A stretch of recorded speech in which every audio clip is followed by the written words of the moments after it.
Friends, welcome to the tiny interview. Jessie, Rosen, thank you for being my first guest. I am so glad you're here. I'm so happy to talk to you about your new book. I am honored to be the first guest. As I've mentioned to you, I'm a huge fan of yours and all things Tiny News Network affiliated. So it's an Oh, honor to be here. I love it. This is an extension of Tiny News Network. So this feels like a big branch out for us. So we'll see how it Love it. goes. Well, thank you for being game. I'm trying to learn to be better about holding up the book. And apparently Beautiful that's job. required, just so you know. You should have this with you at all times. You're doing a beautiful job not covering my name. This is expert book holding. Perfect. So this is your new book, The Heirloom, which I'm obsessed with the cover. I love it. And we are going to have a tiny interview about this book, which comes out on what day? May 7th. May 7th. Okay, perfect. So people will be getting this just a few days ahead of that. And I'm sure they have nothing better to do than watch it right away. And so they can order it and be prepared, which is perfect. Exactly. It's a tiny little operation. Boom, boom. Yes, tiny operation. This can just go on forever. Okay, question number one. Give me the elevator pitch for your book, pretty please. Yes. So the heirloom is based on my own family superstition that rings, especially engagement rings, hold the karma from all of the relationships in which they have been worn. And so my character Shay, after being proposed to with a vintage ring and heirloom, insists on ensuring that it has happily after energy. And so she's got to know everyone that's ever worn it. And convenient for her and readers, that takes her to Italy and Portugal and Los Angeles and New York on this jet set journey. Of course, at the end of the day, it's really about what fears are behind her superstitions and what her readiness to get married is really all about. That was excellent. Good job. Have you been working on that? Yes, I have. I was trying to get it even tinier for today. You did a great job. Um, I I will start by saying I loved this book. It is a quick read in that it moves quickly. There's a lot of movement to it. The chapters are short. You can pick up where you left off. I really loved it. And you did such a good job with so many pieces of it. So I'm so excited for people to discover it. And I think it's going to be a perfect summer read. I know Thank Joe you. Piazza has the read of the summer, the book of the summer, as she's Yes. calling it. But I feel like these are so closely dovetailed. I mean, they're meant to be bought and read together. I love that. And you can get a paperback and a hardcover for your summer read collection. That's really Yes. how they're, hers is the hardcover of the summer and mine's the paperback. Oh my gosh, perfect. Good idea. Okay, let's start with an important thing that I feel like I am already bonded to you over, which is the fact that you mentioned Broke Down Palace or referenced Broke Down Palace in this book. Yes, it haunts my dreams. I'll put it in everything I ever wrote because it haunts my dreams. I don't think I've ever felt happier because that popped up and I was like, oh, I think we're meant to be friends. This is amazing. Okay, that was going to be my question is what's a movie besides that one that scarred you as a child or teen? Is there another movie that you can think of like that? Yeah, here's the thing. I'm going to give you a movie, but it both like defined me and scarred me. And what is a Okay. scar if not definition? So And true. it's Steel Magnolias.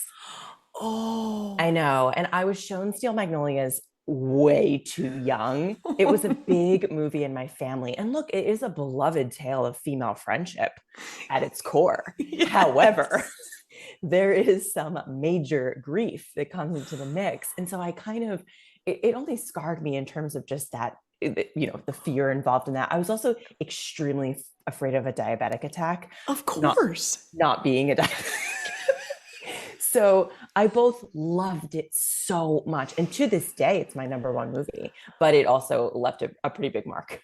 Oh my gosh, that is a great one. You're so right, because I watch that now, like clips of it'll come up and I think, oh, I should rewatch that, like that in terms of endearment. But I'm Oh, like, well, forget it. why would I want to torpedo my Saturday emotionally? I Yes. don't And think it's a good idea. you can stop, you can kind of get to the scary point and then you can Yes. just stop and enjoy the banter. But yeah, that's a huge one for me. Oh my gosh. I'm picturing in my mind one of the scenes from Seal Magnolias when she passes out and he runs back and Shelby in the phone and that's right there. I mean, like I think And I the think we're united. baby Yes, is screaming. screaming. Oh my gosh. Okay. Yes. This is why we're meant to be friends. And I will have to reach out to my people and find out what their other Scar movies are because I do think there's a lot there. But Broke Down Palace is just one of the top ones, right? Like Yeah. it makes me want to travel to Thailand, which is totally Yes. not related to anything, but it's there. So, okay, looping back around. Now we're talking about one of the things you did really well in the book was the dream sequences. Are you a dreamer? Like, do you dream? Do you remember your dreams? Are you a person who pays attention to them? I'm curious because those were so well done. Thank you for saying that. And we really worked on them because I am an extremely vivid dreamer and I Ooh, dream in these like extremely realistic sequences. yeah. And then I wake up and they kind of, provide like this subconscious therapy. And to be very honest, when I presented them in the first draft of the book and my editor looked at them, she really felt, and I think wisely so, that they were unrealistically realistic. And so Oh, we worked on them to get them like a little more like vibesy and ethereal and like what's really going on here. Because I had written like far more literal dreams in draft one, God bless editors, right? But yes. yeah, I am a big time dreamer. And I also have had over my lifetime this series of recurring dreams that have kind of like changed in nature as I have matured as an individual, which is How super cool. wild. They relate to, without getting into it, because this Yeah, is a tiny interview, obviously. Yeah. they relate to like my ability to like vocalize in the dream. So as a younger person, when I was kind of a quieter, not quieter, when I was less confident Okay. in the dream, I would never be able to make noise. In a dangerous scenario or in a scenario where I wanted to like express myself, I would be mute. I couldn't make noise. And then slowly but surely over the years, inside the recurring dreams, I've been able to like make noise and now like actually speak in the dreams. Isn't that wild? That is totally wild. That is like Yeah. some Matrix, I like, know. wow. I know. What if this isn't me and that's me? Yeah. Oh, This is let's another talk about book. also that movie, Inception. So we could Yeah. talk about that another time, right? Are we Yeah. in the Yeah. dream? I don't know. But Yeah. that is really interesting. Yeah. Wow. I Yeah. love that you have that kind of connection to yourself and to your own mind that way. That's really fascinating. I think it's creepy, but also helpful, as are many things. It's so true. Yeah. Intuition, creepy and helpful. Yeah. Yeah. Yeah, That's we should be exactly its right. new marketing department for sure. Yeah. I'm a fan. Okay, and I'm moving through these questions fast because I'm trying to keep it tiny, but already talking to you, I'm just loving hearing about this.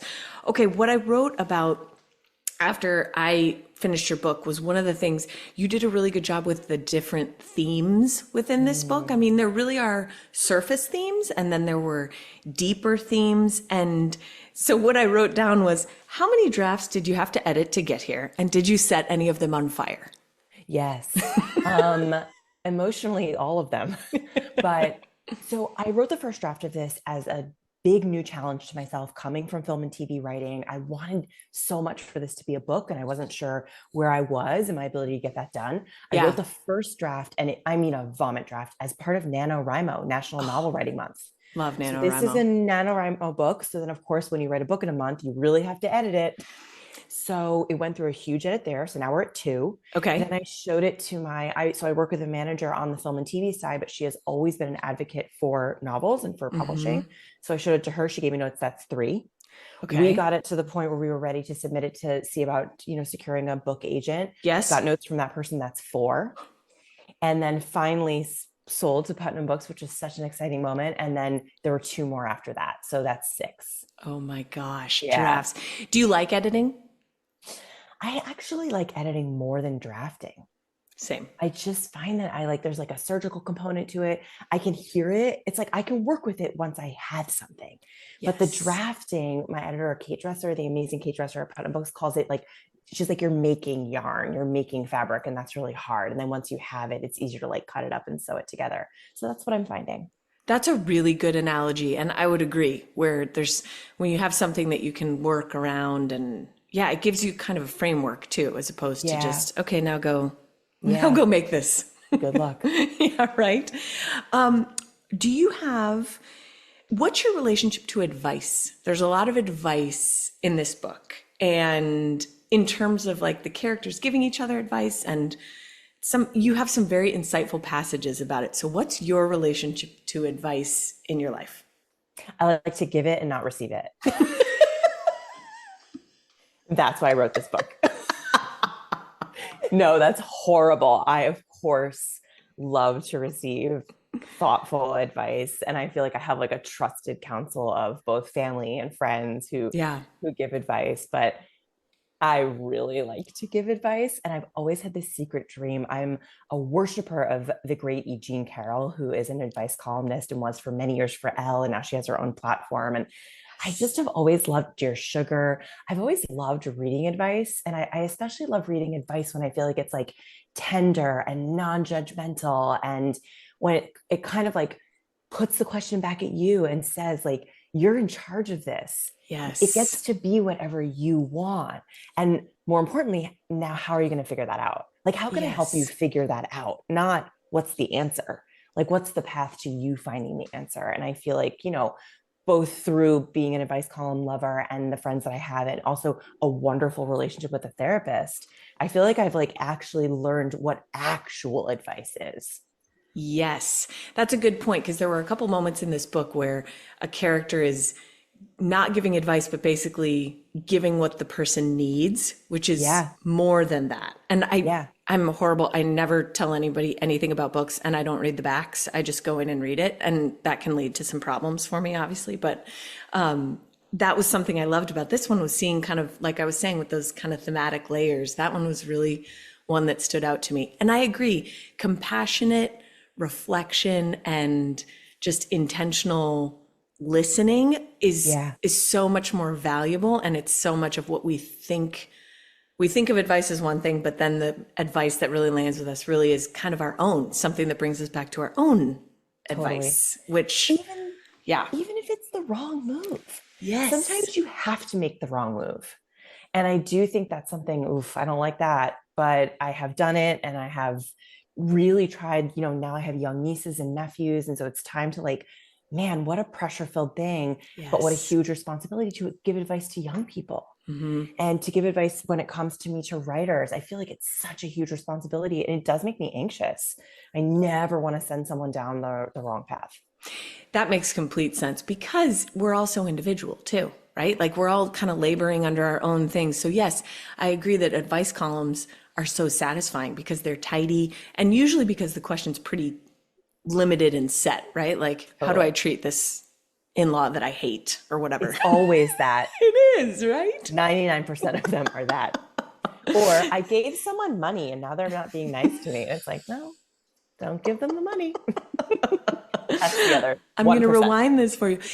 I think that maybe you and I should write our own advice column. I would actually love that. I have a dream. I want to Tiny, be Catherine tiny Newman. advice. Yes, tiny advice. I mean, okay, so we're gonna pin that. We'll talk to Kathleen about it, who is Great. Our our mutual publicist, our publicist. mutual publicist, who we both adore, who's wonderful. Okay, did you travel to research this book? So I wrote this book during the pandemic when travel wasn't accessible to me. But Okay. because I was so yearning to be traveling and I was so cooped up and I was so frustrated, I picked places that I had spent a lot of time. Okay. And so in the US, those places are New York, LA, Boston, places that I've lived or gone to school, live now in Los Angeles. And then Italy is just like my heart home. I got to study abroad there. So that felt like I could write it really richly or aspire to without having to go there. And Yes. then Portugal was a place that I had been pretty close in proximity to the pandemic starting. So I like had it in my head and I just wanted that. I wanted the richness that felt like it matched this book without being exactly Italy. I have since been to Italy since writing the book. So my book got to go to her origin locations. She loved it. She loved it. I I bet she had a fantastic time. She looked great. Was that special for you to go? I mean, how did that feel, that trip? It was really special for this secondary reason, which is when I was studying abroad, writing is always something that I loved throughout my childhood, and I wrote for the college newspaper. But when I was living in Italy, like something clicked in about just what it feels like to observe and write and take in and Mm, put down and like capture this experience and then have that. And it was just really the moment where I thought to myself, oh my God, could I make this a life? Is there any way? And so going back to Italy with this book that was years after that, Yeah. we won't say how many. Doesn't Um, matter. it felt like it felt very full circle for me. Yeah. And I was like holding the book and taking its picture. So it was really special. And I do think I hope that that's infused in the Italy sections that people read. Yes. I think it is for sure. I mean, when I read it, I was like, well, I want to go visit. And there is a lot of love for not only the country and the landscape and all of those external things, but just the spirit of it. Like you said, a heart home. It's so true. There are places in the world where you visit and you think, oh, I was meant to be here. Yeah. This is where I am. So that's such a Yeah. gift. Oh, I Yeah. love it. Okay. When someone closes this book, Mm. what would be, if you had a few words, like, gosh, I hope they would feel this, what would it be? Yeah. I hope that they would feel empowered Hmm. to face some of the big, scary things that may seem inappropriate to face, like in the character that I've written, I'm a little nervous to get married. Right. And that with that, growing in that, I really believe that you then arrive at whatever decision you make about that big thing as a better, stronger version of yourself in that thing. So I think it's just, I'm really looking for people, no matter where you are in the spectrum of love and romance and even marriage. I really want this to be a book about a woman who decides to take the journey to improve her relationship with herself and to Gosh. know that self, and then to kind of believe, okay, I know myself, therefore I trust myself, therefore everything is actually a little bit less scary. Yes. I really identify with that in a lot of ways. And I think that the way that you wrote this story, there so much of it was unexpected, I have to Oh, I say. love that. I definitely started it thinking, okay, I have an idea where this is going. And there were quite a few turns that I didn't see, which I always love. And that idea of wherever you go, there you are kind of thing, Yeah. like that we ultimately come home to ourselves. I thought there Yeah. were so many pieces, but you did it in such a way that it was a joy to read. And I know people are going to love it. Oh, thank you So, so much. well, it was my pleasure. One final question for you. Ready. Okay, Mr. Rogers, who I love, talked. Oh, sorry, one additional question. The which of these things just doesn't belong? Is that from Sesame Street? Yeah. One of these things is not like the other. Which of these things just Yeah. doesn't belong? Yeah. Okay, Yeah. I think about that all the time. Once again, proof that we're meant to be friends. And these are the things I'm picking out in your book. Sesame Street, Broke Down Palace. Like, what I kind was of like, interview is this? I was like, is that in the book? Thank you. That was a helpful reminder. Yeah, you're welcome. I'm sure many other people will be quoting Sesame Street like weirdos. So there you go. Okay, but Mr. Rogers, who I watched alongside Sesame Street, he talks about people who have loved us into existence. And Mm, that was something that he mentioned multiple times. As an author, mm. who is or who are the people who have loved you into existence? Oh my God, what a question. I'm gonna I'm gonna speak to this book, and Yes. I'm gonna speak to myself as a writer. I just feel like I know that many people face opposition from their parents, or I'll just stick with that when it Yeah. comes to wanting to be a writer or wanting to be an artist. And I absolutely never did. Never. Nothing but encouragement. And I'll edit that and I'll read that. And, from my mom, like binding little stories I wrote as a child between cereal box covers and then tying them with birthday ribbon. I never didn't think this was allowed. And Mm, I kind of think, even though it's always been hard for me, this book was very hard for me to write. sure. They never made me believe that I couldn't find my way to do it. Mm. I wasn't built up in this kind of like, oh, first draft perfection. I think it was really about, and that's, to your question about like loving me into existence as a person that is not going to quit. Yes. That's those six drafts. I feel like that's a huge part of that. And that is who, to a large degree, who my parents are as people themselves. That's beautiful. I'm so glad. And I'm so happy for you that you made it to this point that we can all celebrate and share in the joy that is this book, which is the paperback of the summer, just so everyone knows. The You heard it Heirloom. here. You heard it here first. Yeah. The Tiny News Network bringing you the important, hard-hitting news. The Heirloom by Jessie love it. Rosen. And thank you for being our first guest. I loved it. What an honor. Thanks again, friend.